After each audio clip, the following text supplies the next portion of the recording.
Beit She'arim, the most ancient, extensive Jewish cemetery in the world. The wealth of artistic adornments contained in this necropolis is unparalleled anywhere. This place is nothing but conventional and holds one of the world's greatest mysteries. What does a perfectly level and rectangular and 9-ton slab of glass doing in the middle of a burial cave? And also, why did this small Jewish town of Beit She'arim need gates, walls, guard tower? What were they protecting? Stay tuned to find the answers to these questions.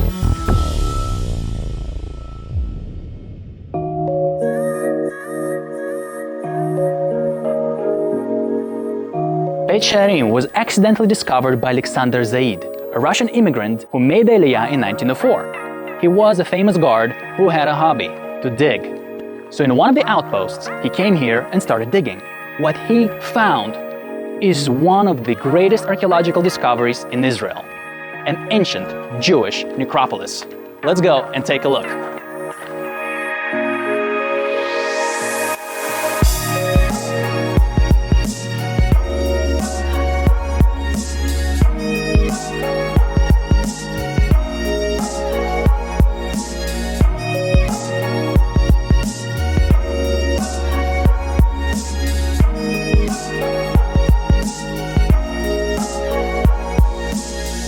Archaeologists found here over 30 burial cave systems, and in addition to that, some artifacts and inscriptions in 3 languages: Hebrew, Aramaic, and Greek. One of those inscriptions said Bisara. It's Greek for Beit She'arim, the house of gates.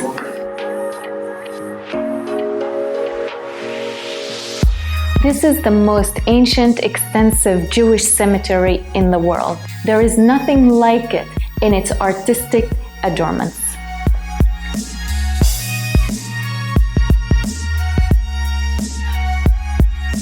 After the destruction of the Second Temple in 70 AD, the Sanhedrin, the Jewish Supreme Council, moved from Jerusalem to here.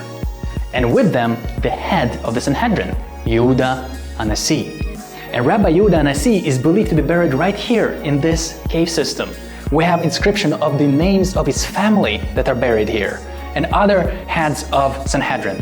It's incredible.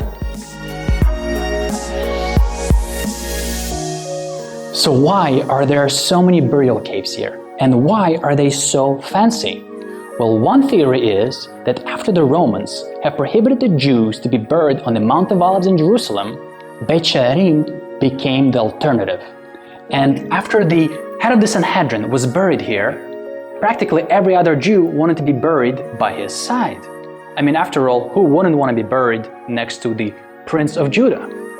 But maybe there is another reason. For the longest time, historians were baffled by the name of this place. It's called Beit She'arim, the house of gates. But where are the gates? Where are the walls that are connected to those gates? And why such a small town would need gates and walls? Last year, archaeologists had finally excavated a Roman-era gate and a guard tower right next to it. This confirmed the name of the town, but also posed a riddle. Why did this town need them? What were they protecting? The answer to that question might just lie in one of the world's greatest mysteries: a 9-ton ancient slab of glass found in the middle of a necropolis. So you're looking at this and you're saying, wait a second, it's a rock! It looks like a rock, it feels like a rock. Well, somebody in the 1950s suggested that this is glass, and they laughed at them. So in 1963, they were making research about ancient glass. So they drilled a sample out of the middle of a rock. It took them hours to drill through, and they took it to a lab. And the analysis from the lab showed that the chemical composition of this material is glass. In fact, it is 9 tons of it. 9 tons of glass. That equals to 60,000 perfume bottles. To produce such a slab of glass, they would need 12 tons of raw material, 20 tons of fuel, an 1100 degrees centigrade furnace that burns 5 to 10 days continually. To put it into perspective, imagine 12 full truckloads of sand, 250 wood logs that if you put on top of each other would come up almost twice higher than the Empire State Building, and a furnace that can melt most metals. So the question is, why is this glass not transparent? And the answer lies in the chemical composition. This glass is defected. It has twice more lime than it's supposed to have, 16% instead of 8%. So what is this glass doing here? Well, one theory is that this cave was turned into a glass factory, or at least they tried. And in the process of making it, as this place was very hot and burning for 5 days, lime from the limestones from the ceilings dripped down into the raw material and added more lime than it needs to be, making it defected. So they left this factory, said it's goner. That theory is a bit bizarre because why would they start a glass factory in the middle of a cave, a burial cave? That's a difficult one to answer. But there is another theory, one that is very, very interesting. Until recently, scholars believed that glass was first invented in Egypt 3,000 years ago. But recent discoveries have led the researchers to push that date back by 800 years into the land of Ur. That's right, Abraham's hometown. The technology followed him into Canaan, then to Egypt, then back to Canaan, and from there it spread across the world with the help of the Roman Empire. And here are the interesting facts. The remains of the largest glass factory of the ancient world is found nowhere else but Israel, on the coast of Hadera, a whopping 17 ancient furnaces. And another fact, the oldest blown glass ever found was also discovered in Israel, in the Jewish quarter of Jerusalem. Is it possible that the secret recipe of glassmaking was passed from father to son among the Hebrews? So what about this giant slab of glass? In 1 Kings 6:4, the Bible describes how Solomon constructed the temple windows.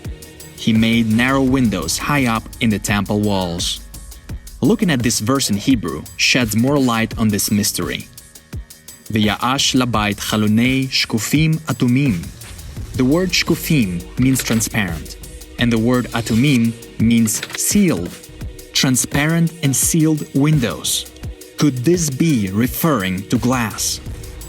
Is it possible that King Herod rebuilt the second temple with actual giant glass windows inside of it?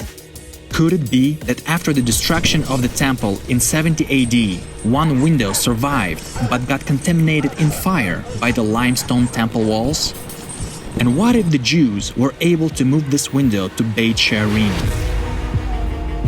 This crazy theory would explain why such a small town needed walls to protect it, and why every other Jew wanted to be buried by the last remaining holy article from the temple. So it might just be that I'm touching a temple artifact.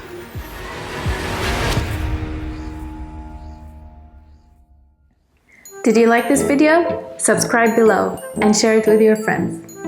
It's that red button right there, the red subscribe. Right. Like your shirt.